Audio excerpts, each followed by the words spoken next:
centuries ago, they gave birth to the legend of a magical, massive giant named Finn McCool. Finn McCool was a wonderful giant. He was 16 meters tall. He was loved by everybody in this area. People years ago didn't understand how the causeway was made, so they came up with the idea that Finn McCool the giant made it.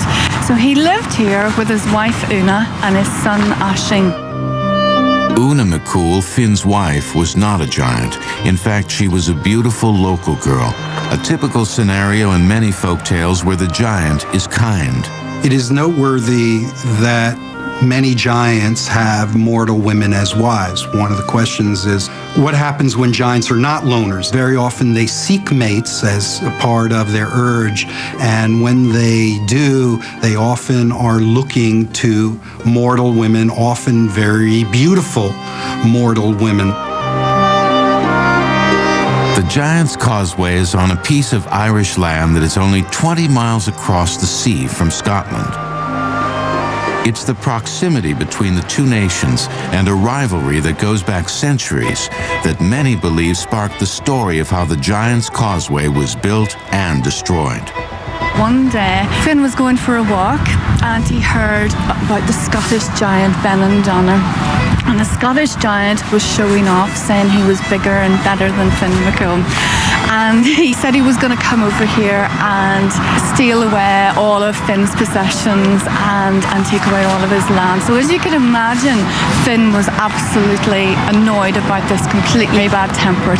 The legend said that Benandonner had begun to build a causeway in order that he could come across and fight Finn McCool and put an end to their rivalry forever. Finn, hearing of this, began to do exactly the same from here in North Antrim. The two met in the middle, and there was a massive fight between the two of them, in which the causeway was scattered. So what we have today is this, the beginning of the causeway here, the Atlantic Ocean in the middle, and then on the other side in Scotland, in the island of Staffa, we have the other side of the causeway. Another popular version of the story shows the wit and cunning of Finn McCool and adds a little Irish humor to the dark giant's tale. In this story, Finn builds the long causeway to Scotland to challenge Benandonner. But so exhaustive was that work that he came back and promptly fell asleep, and was sleeping a fine sleep when the other giant from Scotland decided to come over the causeway. And Finn's wife woke up and heard the giant approaching, and the giant came steaming ashore, crying out, "Where's that coward McCool? I'll battle him now." So Una came up with a wonderful plan. She was a very clever lady. And what she did was she ordered Finn to get into the cot. She put a little bonnet over his head and he pretended to be the baby. Benandonner comes across to North Antrim and finds Finn's wife with the baby in the cradle. "Where's Finn McCool? Where's Finn McCool?" And Una says, "He's left me with the baby." And he says, "That's a very fine baby." And she says, "Yes, it is." And she says, "He's like his father." Now, this terrifies Benandonner, who says, if the child's like that, what is the father going to be like? And flees, scattering the Giant's Causeway behind him. Some even believe one of the massive boulders left behind by volcanic activity millions of years ago is Finn McCool's shoe. There's a story at the causeway that when Finn was running away from the Scottish giant Benandonner, because he saw that he was far too big for him to fight, he ran so fast that he lost one of his boots. And this boot can now be found here at the causeway, and this is it, the 16-meter giant's boot.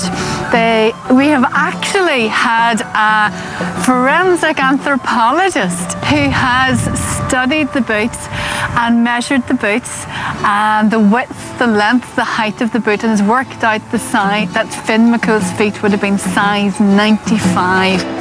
The tale of Finn McCool was able to thrive because of the rich tradition of Irish storytelling. But the Emerald Isle is not the only place where legends of giants have taken root. The tradition of the American tall tale giant is a completely different tradition. Paul Bunyan is probably the best one to take a look at. Paul Bunyan was a leader of men, certainly larger than life. With one swing of the axe, he could cut 40 acres. The stories of this rugged individualist gave countless men in a dangerous profession an immortal frontiersman to look up to. You're watching Giants, Friend or Foe, on the History Channel. The legends of giants have haunted mankind since storytellers first told tales. You can find giant stories in almost every culture. And there's kind of a base myth that links these stories together, and that's the idea that there was an older race. In a time before time, the world was populated by a race of giants, and that when the human race came, they had to do battle with the giants to find their own place in the world. The rock formations of the American desert Southwest are some of the most massive and remarkable works of nature on the planet. Modern science can explain away these towering boulder tapestries by citing volcanic activity that occurred here 1 million years ago. But to the native people who once walked these lands, these rocks are what is left of a race of giants. The Pawnees believe that before there were men, there were these race of giants, and there was a great creator, but the giants did not believe in that creator. And as a result, the creator distributed their remains in the landscape as stone mountains and hills. Obviously, mountains are a big aspect in giant stories, and so many giant stories take place in the mountains. And all we have to do is look around us at the mountains here and see that it would be easy for early man to imagine giants inhabiting these mountains. But as the American continent became settled and European science could explain the existence of rock formations and other natural phenomena, the legends of giants began to change. American giants were slightly different to the European giants. The European giants had been very monstrous. But for the settlers in a new world, the landscape itself was monstrous, so you didn't need terrifying giants. What you might need was giants who were benign, who could help you. Big men. Nowhere was this more evident than in the turn of the 20th century logging camps of North America, where towering white pine trees were just waiting to be cut, in places like Maine, Michigan, and Minnesota. Life in these camps was brutally harsh. Men logged timber during the winter because it was easier for horses to pull sleighs filled with logs on ice rather than on dirt ground. The camps were self-sustaining mini-cities. Everything a logger needed had to be stored or made, because the nearest town was usually 30 miles away. Working in white pine logging camps was a pretty dangerous profession. You were constantly fighting the elements. You were moving heavy trees. So fear of death was probably on the minds of these jacks. These people are traveling out in cold climates, cutting down trees, very sharp axes. Once you're hit by an axe, the likelihood that you can get back to a hospital is slim to none. It's a rough kind of life. As many as 300 camps operated during a winter in Minnesota alone. The difficult work and the extreme conditions were the perfect proving ground, not only for physical strength, but mental escape through storytelling. The character that was most talked about was a mythic figure who was as big as the nation itself. In the new developing American continent, there were plenty of big men. Now, these were not physically big men, but they were heroes, men who were carving out areas of the new country. And gradually, they began to assume giant status, just as in ancient Europe. Some of the great kings and heroes had assumed giant and superhuman status. By the early 1900s, the name of only one giant dominated the tales told round the fire in lumberjack bunkhouses: Paul Bunyan. It's believed this Goliath was an amalgam of several backwoods giants whose stories were told in the 1800s. Paul Bunyan, in the earliest stories, was not a giant. The earliest stories emphasize his cleverality, his intelligence. It's only later that they start expanding and he starts growing as the stories develop. He starts as a very strong man and becomes an impossibly large man, someone who's responsible really for the creation of all the natural features of the West. Many of the Paul Bunyan legends fit into the idea of tall tales. There are many of these kinds of giant exploits where the scale is greatly exaggerated. A tall tale characterization of the American spirit, an individuality and an independence. They find in Paul Bunyan a character who represents them, represents the loneliness, the separation, the feats of strength, and he's impossibly large and impossibly great. He's someone that if there's ever a competition, you can finish the competition by saying, well, you may have finished off 16 flapjacks, you may have cut down a dozen trees today, but you'd never be able to beat Paul Bunyan. Paul Bunyan represented to the lumberjack, the men who worked in the woods, as somebody who could not be stopped. There was no obstacle, no problem too big. He was a giant, but he was a thinking giant. He was a mental Hercules. Everything about Paul Bunyan was larger than life. He dragged his axe and created the St. Lawrence Seaway. He could clear a forest in a day.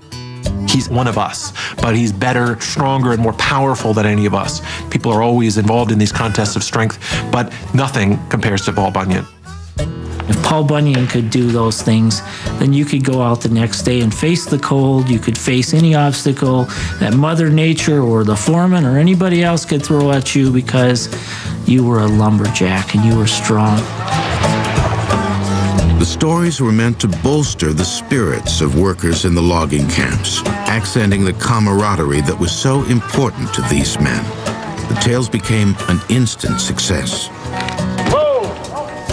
Though Paul Bunyan was known as a rugged individualist who could level a mountain, he was also known for having a kind heart. At his side was his trusted friend, Babe, the blue ox. Even the story of how Paul found Babe is the stuff of heartfelt kindness. In the winter of the blue snow, Paul saw this little small thing almost frozen to death in the snow, and he picked him up and he held him in his hands. It was a little calf, and this little calf responded to Paul's kindness, and it grew and grew and grew. And he called him Babe because he was small. When Paul and Babe played, their footprints created the Great Lakes. When Paul wanted a place for Babe to lie down and rest, he cleared all the forests he could see. That's why there's so few trees in North Dakota. Babe became Paul's best friend, his ally, his major worker to help him move the timber, and became almost as large in life as Paul Bunyan. Paul Bunyan is probably the most prominent example of these giants that have been associated with American legend. In many cases, they've also entered or were created by popular culture, building on this need of some common American identity.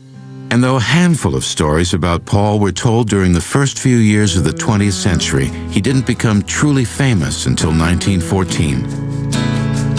That year, an advertising copywriter named W.B. Laffhead wrote a pamphlet for the Red River Logging Company featuring Paul Bunyan. For the first time, Paul and Babe came to life in the printed word, and Laffhead's stories and drawings made them household names. Laffhead is the one who basically created most of what we think of in terms of Paul Bunyan. He's the one who turned Paul into a giant. He created Babe the Big Blue Ox. And so this is really kind of like the Ronald McDonald of his time. Paul Bunyan was a corporate logo. It started out slow, but the legend of Paul Bunyan caught on, and within a few years, people all over the country were reading about this legendary figure. And Paul shows up at helping out in the oil fields and shows out on the West Coast, cutting the big redwood trees. And later on, you have Paul Bunyan stamping out 40 acres of forest fire in one shot. There is a real difference in the way modern people tell these stories. In a way, we're mimicking the stories of the past because there's resonance for us. We enjoy those stories. We enjoy the idea of thinking that Paul Bunyan created the Great Lakes. It's fun to think of it, but we don't need it anymore in the same way that primitive people needed these stories to explain natural phenomena. At the Forest History Center in Grand Rapids, Minnesota, the memory of Paul Bunyan has never faded. Here, volunteers struggle to recreate the harsh conditions of the North Woods logging camps. Oh, will that hand belong to Paul Bunyan? Paul Bunyan became the darling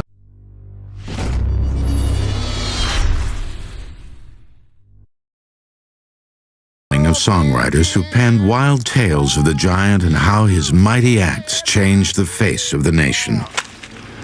The soundtrack that keeps the work moving is gleaned from the pages of the past, when lyrics of Paul Bunyan's deeds helped inspire loggers during the long, frigid winters. Inside all the lumberjacks, I think there's a little bit of Paul Bunyan. And Paul Bunyan didn't die. Paul Bunyan lives on. Unlike a lot of our folk heroes, our giants, when you hear the distant thunder, that's not thunder, that's Paul Bunyan and Babe. They're playing, they're romping up there. They still exist in our minds and our hearts.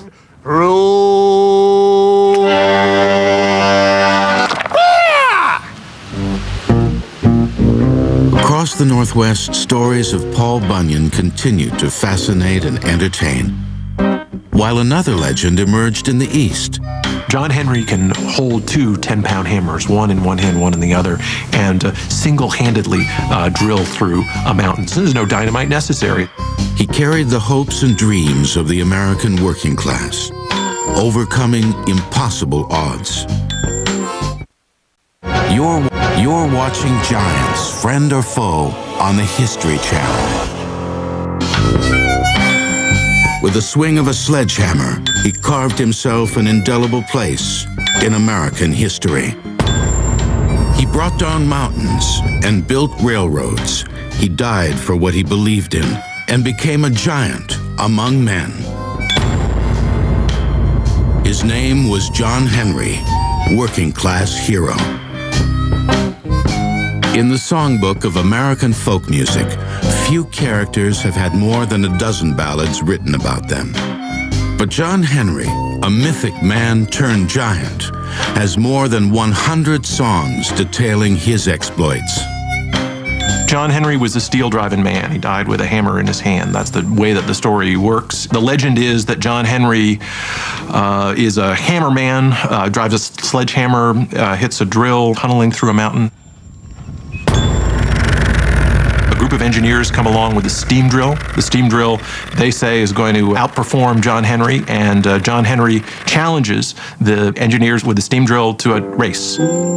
It speaks especially to the conflict of industry and the displacement of humans. The legend of John Henry was born in the mountains of West Virginia in the decade following the American Civil War.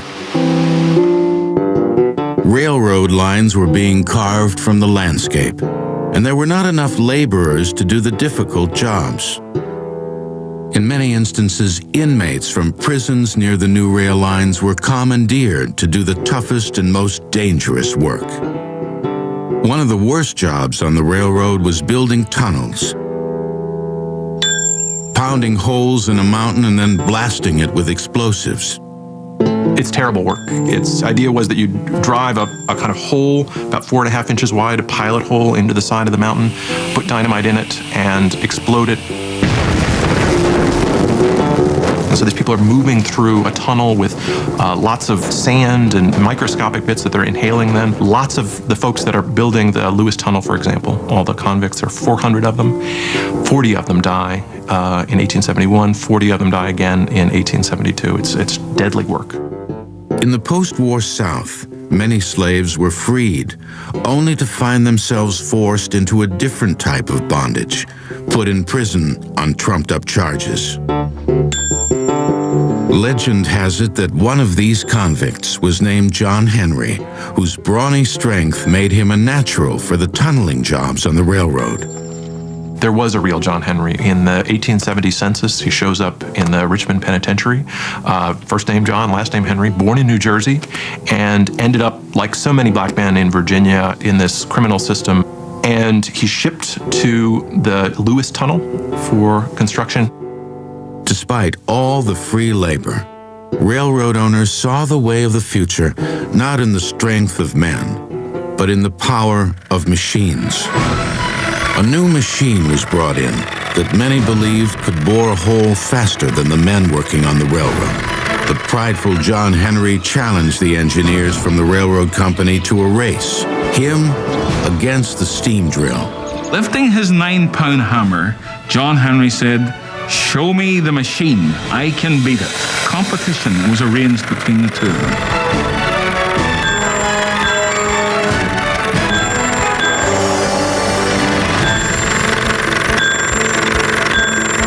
John Henry was actually able to work faster than the steam engine, but he was so determined to defeat the machine, he collapsed from exhaustion and fell to his death.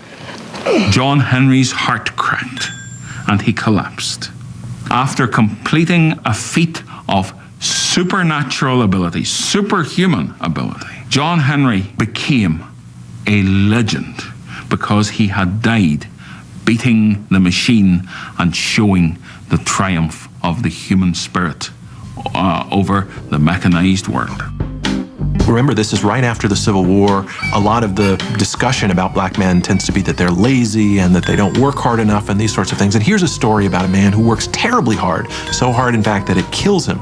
So that's part of the reason, I think, why the story catches on, why people pass that story about a strong, powerful man like John Henry. The tale of John Henry lay dormant for several decades until the early 1920s, during the Harlem Renaissance, when black writers were looking for heroes to turn into giants.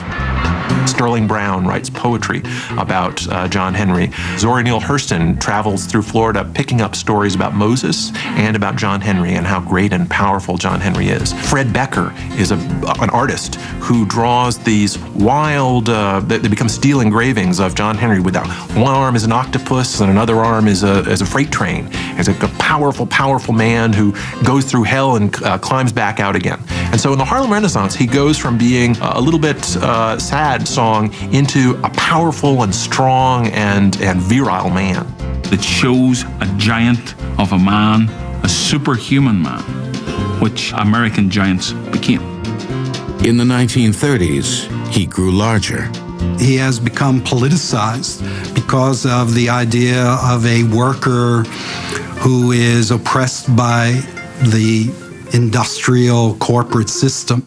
He becomes a perfect symbol for the Communist Party. Here's a powerful man with a sledgehammer who's fighting against the capitalist machine right beside him. John Henry becomes one of the ways in which the Communist Party is pointing to its working class roots. There's a giant who they call John Henry, stood taller than a railroad tree.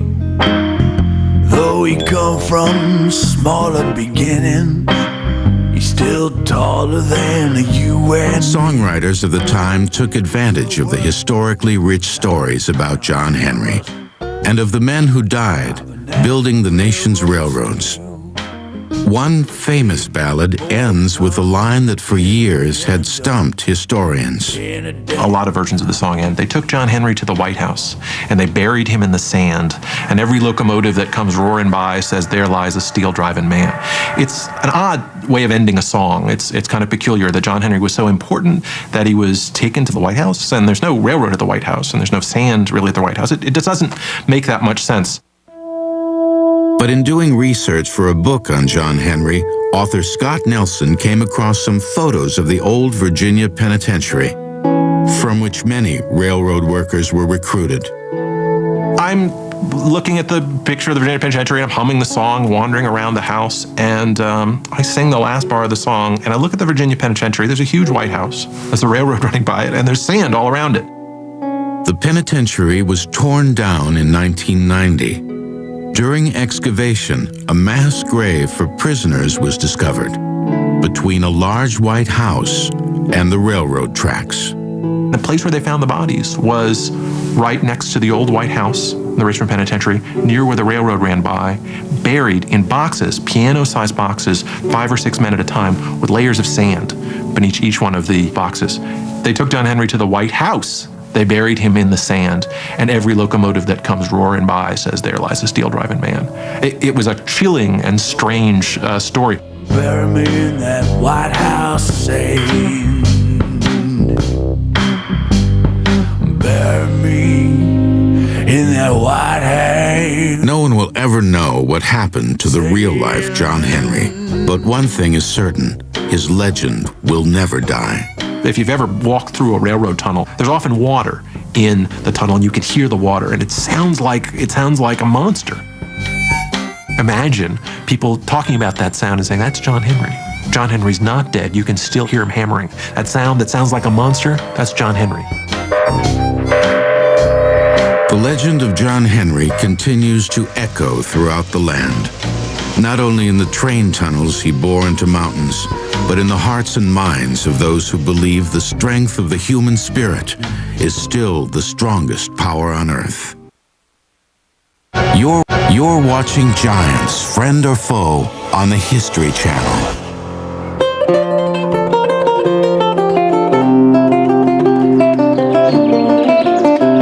In a small country cafe nestled in the hills of northern France, a storyteller weaves wild tales of the region's mysterious past.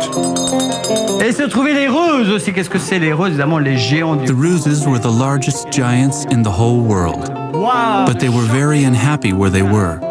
So they decided to take a trip around the earth. For the trip around the earth, they would take clumps of earth. And why clumps of earth? For a trip around the earth?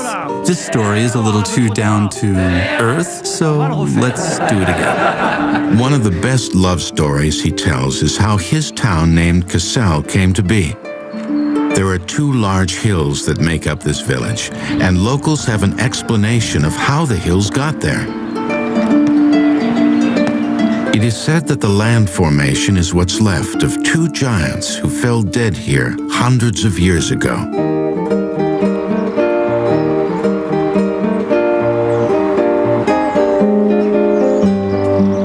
Northern France and most of neighboring Belgium are the stomping grounds of age-old giants. To the people living in this region, giants are more than just fictional characters to be celebrated. It's tradition to hoist a glass of some of the finest beer in the world, which happens to be named after giants. In fact, throughout the region, the image of giants are woven into the fabric of nearly every aspect of life. In the town of Ath, Belgium, called the City of Giants, people continue to celebrate the region's storied relationship with the giant kind. The giants phenomenon in Ath is very old. It started with procession in the Middle Ages, and then it's still alive today, which isn't the case in other towns.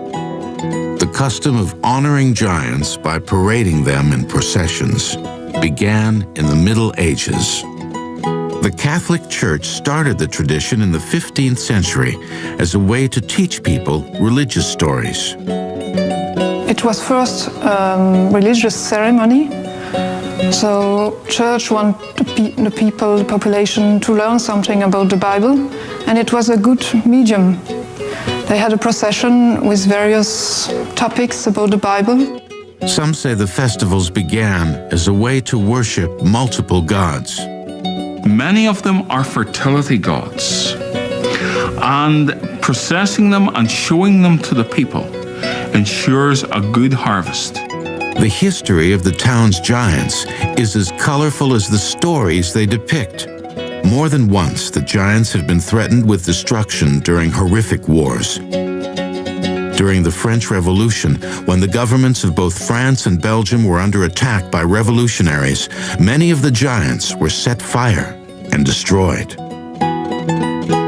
The giants had to be built again because it was really the heart and the history of the city. So the French could burn it, but it wasn't It was just a few years.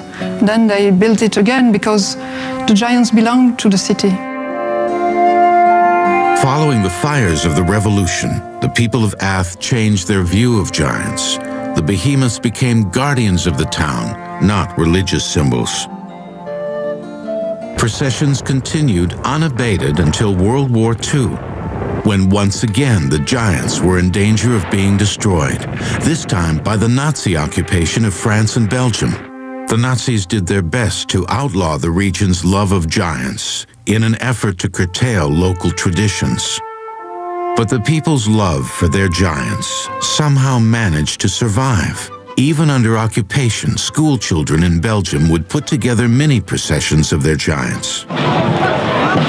In the years following the war, the love for giants in Western Europe grew even larger. Today, giant processions are major events that attract thousands of people. For those in Ath who are part of bringing the giants to life, being involved in animating these creatures is a big honor. The people working for the giants, who dress them, they are very proud to prepare them or to carry them. It's really an important part of their own family. Many hours of preparation go into every aspect of these handmade giants. The face is carefully formed from clay.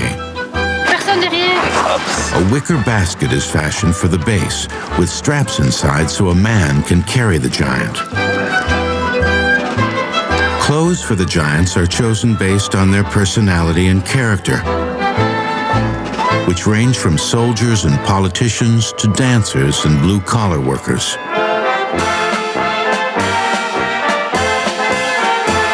Usually, one man carries a giant through the town, though getting him into one of those rigs can be a bit tricky. A team of carriers takes turns moving a giant on the streets, while the sounds of marching bands thunder off the walls of centuries-old buildings. One of Ath's most popular giants is Goliath, from the Bible story. There's a duel between David and Goliath that is depicted when a young boy from the town attempts to throw a beanbag through a small opening in the giant. In the Bible story, Goliath is very bad. He was defeated by David. So on the Saturday here, you also have a duel between Goliath and David, and everybody hopes that David will win. If David wins, then Goliath starts to dance, and everybody is quite happy about it. But the following day, the giant story is transformed. Instead of Goliath being a pagan champion of the Philistines, he's a symbol of the town's adoration of their giants. The next day, there is the wedding, and that's really a feast. Goliath has a wife, and everybody is very happy, is getting married, and there's a whole ceremony. So it's not the Goliath of the Bible then. It's somebody else. He symbolizes the city of Ath. Year after year, people from all over Western Europe pack the city to see the processions, carrying on a tradition they say will most likely live for another 500 years. Around the world and well into modern times, icons and images of famous giants not only taught important lessons, but had the power to sell canned peas. Ho, ho, ho. Green giant. You're watching Giants, Friend or Foe, on the History Channel. Giants. In the modern age, they conjure up images ranging from monsters at the movies to advertising icons that sell canned peas. But the real-life counterparts of fictional giants are perceived in much different ways than what is seen on film and television screens. Since the age of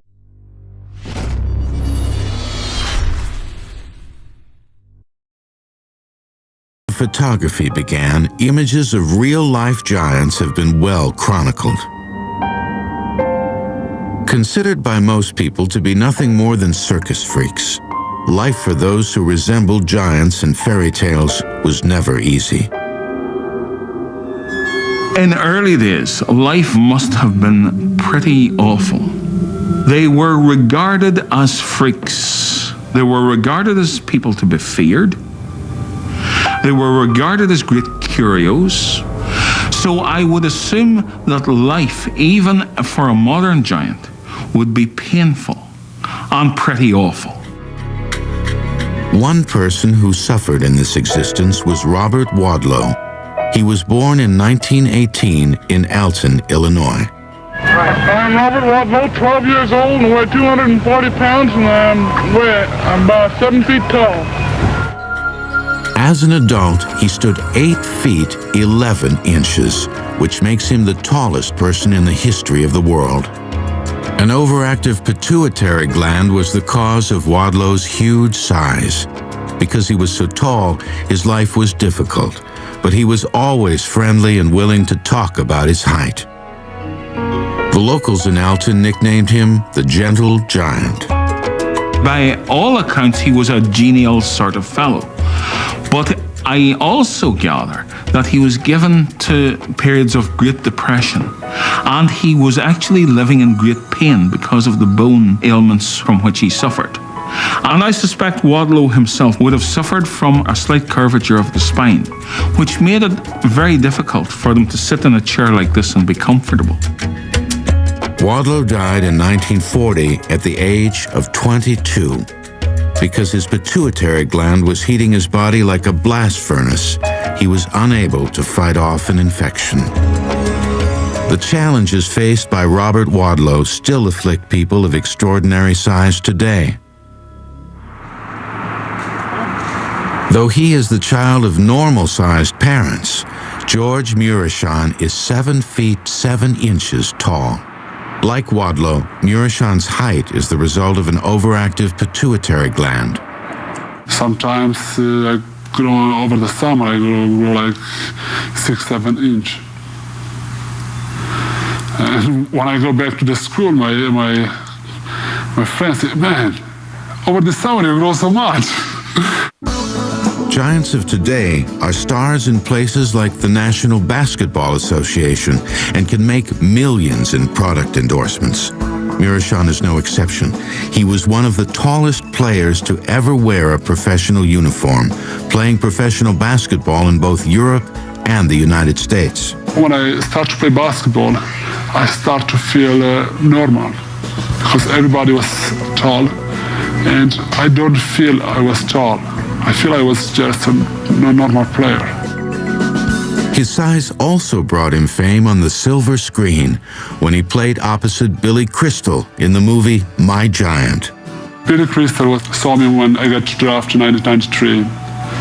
And when he see me in the draft, he said, "This is the guy who can play my script." For me, it was something exciting. It was very exciting. But the realities of being nearly 8 feet tall can at times make negotiating through a normal-sized world a challenge. And though he dwarfs his average-sized son when the pair goes grocery shopping, Murichan says the people in his town accept him and appreciate him for who he is, and for being a giant. There are some short people, there are some tall people. Not everybody's normal, everybody has something different. Though giants like Murichan have found ways to live normal lives, the images of fictional giants continue to be used for shock value by storytellers in the modern age of film and mass media. Certainly in modern day films, giants have gone back to their medieval personification. They're menacing, they're a nuisance. Again, they're the very sort of thing that mankind has to overcome. And indeed, again, we're going back to this personification of a challenge that mankind, using his ingenuity, his bravery, his courage, can eventually defeat. Modern films continue to mine tales past and present of the giant kind, because just like storytellers of old, giants come with built-in fears common to us all.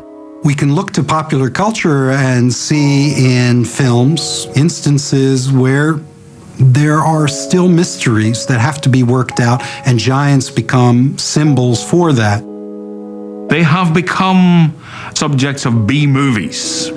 Attack of the 50-foot woman. They're coming to destroy our ordered world and coming to destroy our civilization. During the 1950s, with so many of the films that create giants out of ordinary circumstances, they occur as a result of nuclear disasters. At a time of fear of what the effect of our own science has been, this was a very common theme.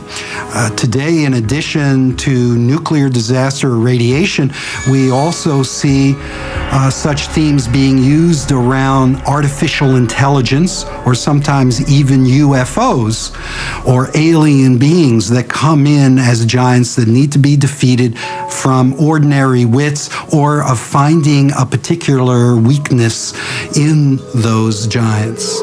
Giants are most often employed as the ultimate boogeyman, inherently mindless, evil creatures whose only purpose is to destroy the earth and humans.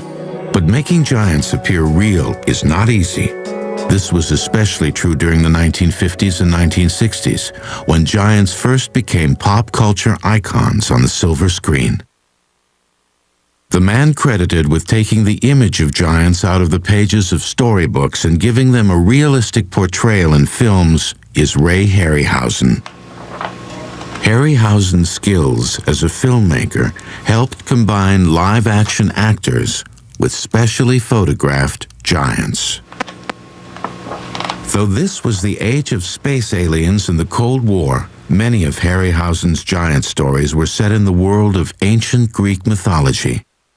I've always been attracted to the outrageous, the giant size. And that's why Greek mythology appealed to me, because the Greeks always thought the gods as just enlarged people like themselves. And they always pictured them as simply giant people living up in Mount Olympus.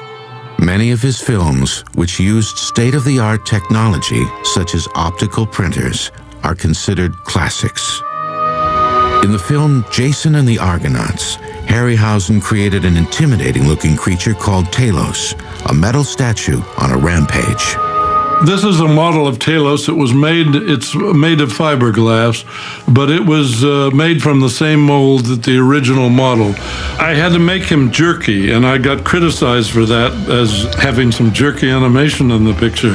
But he was made of metal, and I felt that he should look, not too smooth in his walking, because he's not used to walking a bronze statue. But pop culture images of giants have been used for more benevolent purposes. For example, one of the most famous uses of a giant has nothing to do with wicked images and mass destruction. He's known as the Jolly Green Giant, one of the world's most recognizable advertising images. Giants are used in popular culture, for example, in advertising campaigns, perhaps the most famous example being the Jolly Green Giant. Who can resist? Ho, ho, ho. Ho, ho, ho. Green Giant. He was born in 1928 when the Minnesota Valley Canning Company put his image on the side of a can of extra-large green peas. The company eventually changed its name and became known as Green Giant Foods. The image of the Green Giant was known throughout the world. They live in a valley in which corn grows all the time, and they harvest it, and display the fruits of their labors to yourself and allow you to buy it. Giants often appear in advertising because they seem to show the huge scale and sometimes appeal of the product as a result. Giants also indicate that the product can be magical because of our association with this oral tradition. But even the Green Giant was not always considered so jolly. When designers first tested his image in the late 1920s, they found that the giant was too ominous looking. To make him more likable, his face was softened, and he eventually became the smiling, happy giant that he is today. It's a colossal figure, but it's a memorable figure, and I think that's the point of them to the popular culture. Ho, ho, ho. You see a giant, you remember a giant. Despite a few smiling faces, most of today's images of giants are from the dark side. Villains that lurk inside our souls, exploiting deep-seated fears we've carried since childhood. Giants are figures of dreams, and children dream about giants. I know that I myself, when I was about 5 years old, I had a recurring nightmare of a 2,000-foot lion. I think giants represent our fears sometimes in our dreams, and it's natural that out of those dreams come stories of giants. Giants are the personification of all the problems that mankind must overcome in this hostile world. And often it's a very ordinary person. Take the story of David and Goliath. If you notice with that story, David is very small, Goliath a titan, and yet David, with his ingenuity, is able to overcome the titan Goliath. Jack the Giant Killer. Jack is an ordinary boy, and yet his ingenuity, his quick-wittedness means that he can defeat the giant. The moral is there is nothing, no problem that we cannot overcome with our courage and our ingenuity. Despite some who scoff that tales of giants no longer have a place in a modern world, those who study the stories say there will always be a home for the giant kind. One thing we can't escape is death, and giants question our own mortality. And so I think you're going to see stories about giants persist a long time, as long as people are born, grow up, and die. It's interesting, of course, how many characters from history become perceived as giants, and perhaps we can explain that with a modern example. One of the things that people often say when they meet Hollywood actors or rock stars is, "Oh, he's a lot shorter than I thought he'd be." And if you think back to the distant past, of course, our ancestors are hearing these stories of King Arthur, of Robin Hood, and the great things that they can overcome. So, of course, in their consciousness, these people are being perceived as giants. And perhaps if they were to meet Robin Hood, King Arthur, even Jack the Giant Killer, they might, in whatever the dialect of their day was, say, "Ooh, that King Arthur, he's a lot shorter than I thought he'd be." They still maintain the power to terrify us, but also they still retain the power to make us curious and buy whatever products they come to offer. They are tales that have captivated us for centuries, superhuman forces beyond explanation. We all have giants we have to conquer, and I think that will always be true of the human race. They are the shadows in the night to be feared, and the last hope in dire circumstances. They have prowled the earth since time began, and will continue to stalk us until the sun sets for the final time on the land of humans and giants.